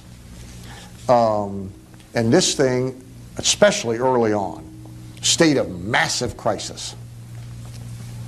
We had really severe quality control problems. We had massive absenteeism problems. We had 42 people, but never on any one day. We had like 80% of our product, something was wrong with it. Labeled wrong, content wrong, packed wrong, went to the wrong place. Our assembly line was like God's for snowflakes. Every item unique.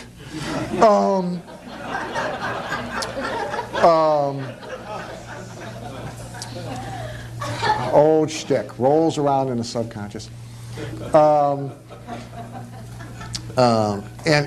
I mean, so vendors cutting you off, not shipping stuff. I mean, every day was crisis. And from the moment, you know, first thing in the morning to the end of the day, there's always one problem after another. You know? And part of it, if all you did was focus on the survival, and I did for a little while, and to my detriment, I mean, I'd have gone nuts if I hadn't been simultaneously working on a bigger, better plan. I mean, at the time, one of the things I was working on was buying Nightingale Conant. Never did it, but it was part of the bigger, better plan. The bigger, better plan changed, but nevertheless, if I'd have just been working on the stick the whole thumb in the dike deal, you know, I'd have found a tall building somewhere probably before that thing was over with. I mean, because it is ugly. And so the answer to this question is, it's almost the same answer as to Bob. I mean, you got to get, Vance's term, you got to get out of the little box you're in and completely re-engineer your business plan. Doesn't mean you got to quit the business you're in, but you got to completely re-engineer your business plan.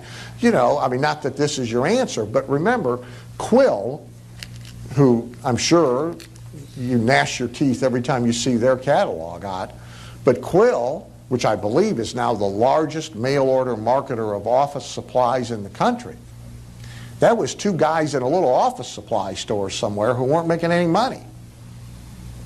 They had a retail store, and they were getting their butt kicked. And that was before Office Max. And those guys, new plan. All right.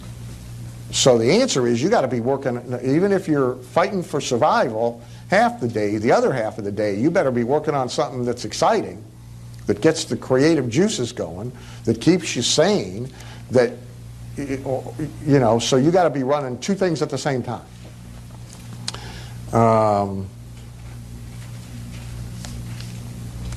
Okay, Robert Scrobb, sorry.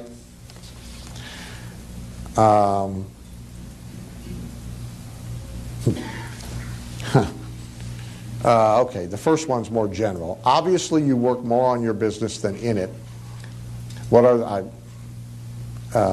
you may give me a little more credit than I deserve. Obviously, you work more on your business than in it. What are the skills that you have developed to leave the details to others or to chance? Is that the rest of the question? Or To change from. okay. From Okay, so that you can sell. Okay. Let me give you a useful answer, but that answers actually a slightly different question.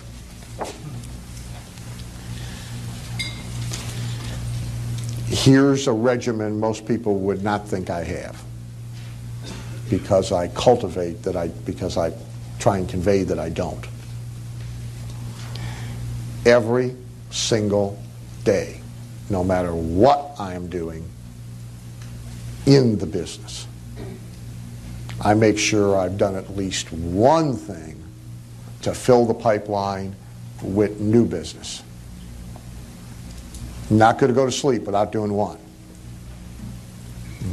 Last night I had to do it when I got home.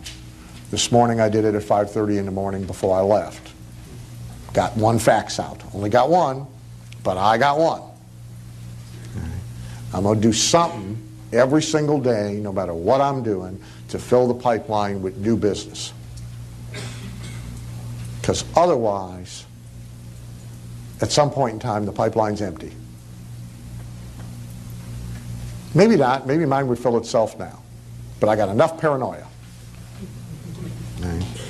And it's Andy Grove at Intel who said, you know, paranoia is healthy. Charlie Jarvis said, just because you're paranoid doesn't mean they're not out to get you. Yeah. So no matter how much you're in, see now like his challenge is to get out and work on. And it's more of a, like Michael said, it's more of an emotional adjustment, you know, of letting go of things and letting them not be the way you would do them or as good as you would do them. You know? And so with Carla and now Vicki in the office, I don't go there. Never did, no matter how much time I spent in Phoenix, no matter how much time, not in the office. Used to make the joke, disturbs the staff. It does. I never went there. Why? Too small of an office. I hear things. And I hear stuff that's not happening the way I would do it. And I'm going to be in it. All right? And I'm going to be working on it. And am I going to make it better? Yeah. Am I going to force them temporarily to do it exactly my way? Yeah. But the numbers are okay the way it is. So I leave them alone. I'm the macro manager and have been for years. I mean, there's stuff I couldn't tell you how it's getting done. You know, Vicki came in and, you know, Carl to her credit built her a monstrous procedure manual and everything the way it was being. She says, can I change? I said, I don't care what's changed. Do it any way you want to do it. I don't even want to know. I'll fuss about it if my numbers go bad. But otherwise, I don't care. Move the furniture, make it blue, change the filing system, I don't care. The only mandate I got is we do refunds first thing in the day. That's the only mandate I got. Other than that, I don't care. Make the list different. Is it the way I do the list? No. Is it the way but, you know, so you got to let it be. Just like Chet has to be okay with a 52% close when he knows he could get 80. You know? And the carpet cleaning guy's got to be okay with the fact that they're not going to move the heaviest piece of furniture in order to clean behind it. She's never going to know the difference. The guy they send out on the truck is going to clean around it, and he would move it. But to have a second truck, this is emotional stuff more than it is practical stuff, you know. And you buy the time that to use the Gerber terminology, you buy the time to work on the business purely by not working in the business. Can't do both, right? Can't do both. Now, I've never, I won't say never, maybe 4 or 5 times in my entire life have I used a junior copywriter to do rough drafts for clients and then fixed it. I do that myself. That's working in the business. I have done it for my own stuff, by the way, but I haven't done it to clients. Okay? But there are people in my business who do, and it buys them time to work on the business.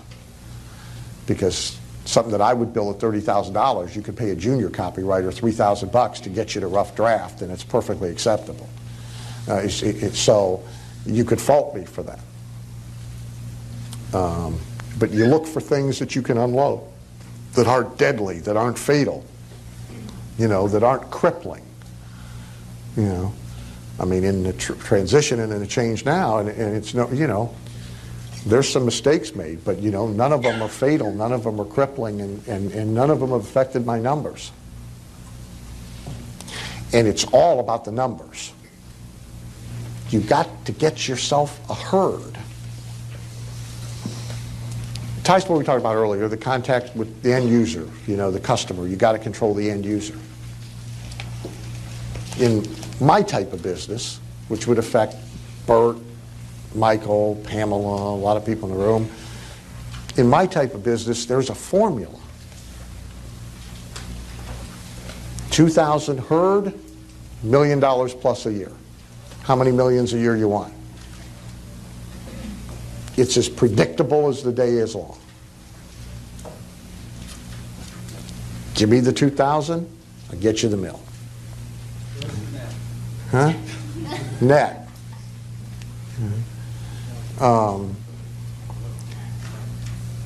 People in all kinds of businesses. Now, the exception to this is the high transaction value business where there's no lasting lifetime customer value and there's trade-offs, pro and con to that.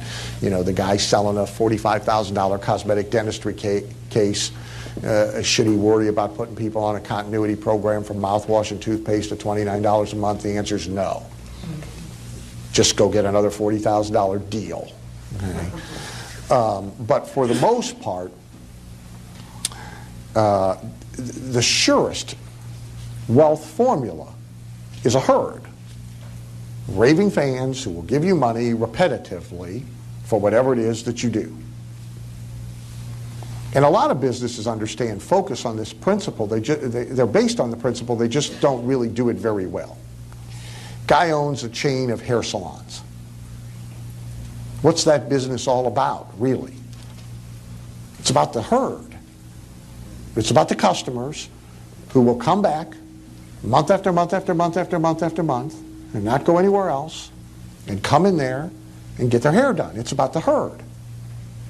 It's a herd business. Now, most people running it don't thoroughly get it. They kind of do, but they don't get it the way we get it. For example, they may be leaving the contact of the customer up to the stylist. If they're doing that, they don't understand the wealth is in the herd. Got to own the herd. The stylists are replaceable. What happens in the hair business, by the way, more often than not, because of this, stylist moves, takes customers with her. She's usually pretty successful at taking 70 or 80% of them. If the guy owning the salons was really doing his job, she'd barely get 20. Big difference. I've seen it both ways. I've had the same hairstylist, by the way, for 28 years. Longest relationship I've ever had with a woman. I can't count the number of salons she's been in. I've lost track. Moves, moves, moves, moves, moves. Doesn't matter. I've trekked right along. Right? So have a whole slew of her other customers. for the most part, you really need to focus on this. W. Clement Stone devised a system to build a herd. His business had renewable income. He was in the insurance business. You should either have big transactions, and then you don't care about this, or you should have renewable income and continuity income, or both. W. Clement Stone applied the philosophy, had a marketing, had a sales system, built a herd. Ultimately, he sold his herd for a ton of dough. I don't remember now what a GS paid for Combined Insurance Companies of America, but big. Right. The herd has value. Napoleon Hill never developed a herd. You asked me earlier, how many people have you influenced? God knows, Hill, millions. Millions. They sell like 100,000 copies of the book every year by accident. No promotion, no nothing. Millions of people influenced. No herd. In our speaking business, there aren't 10 of me. But there's people who could be. Zig's one. Certainly far more people influenced by him than I would ever dream of. They love him more. He's more lovable. Hadn't got a herd. Only as good as tomorrow's gig. Any business where you're only as good as tomorrow's gig would scare me. Say, a restaurant owner, how much business are you going to do today? I don't know, depends on who comes in. Oh, no good. Bad answer. Got to know ahead of time how many are coming in. You got to have some of them who bought membership cards that are dinging their card every month and shipping them 5 coupons for the meals they're going to come in and buy. I mean, you got to re-engineer that business. You got to have a herd. You got to have such a program for them. They're going to come in 3 times a week instead of 1 time a week. You got on and on and on and on. The best practical advice I can give you is continuity income, renewable income, build a herd. Fence them in, keep them, watch out for poachers. Take good care of them, nurture them, spend money on them a little. They'll support you in style. But the people without a herd are vulnerable all the time. Yes? Is this on? You mentioned one of the factors in your success was your self-discipline. Besides your upbringing, was there anything you did deliberately to develop more self-discipline? Anything we can learn about that? Is that psycho-cybernetics too, or what? It beats starving.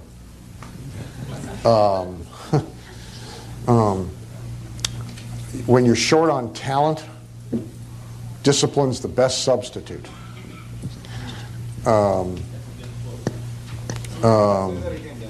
When you're short on talent, discipline's the best substitute. But